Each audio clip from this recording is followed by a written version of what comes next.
نے فرمایا جو شخص ہر شب جمعہ اور جمعرات کی درمیانی رات یہ درود شریف پابندی سے کم از کم ایک مرتبہ پڑھے، موت کے وقت سرکار مدینہ صلی اللہ علیہ وسلم کی زیارت کرے گا، اور قبر میں داخل ہوتے وقت بھی یہاں تک کہ وہ دیکھے گا کہ نبی پاک علیہ الصلوۃ والسلام اسے قبر میں اپنے رحمت بھرے ہاتھوں سے اتار رہے ہیں۔ مل کر پڑھ لے، اللہم صلی وسلم وبارک علی سیدنا محمد النبی الامی الحبیب العالی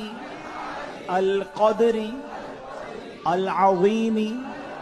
الجاہ وعلی آلہ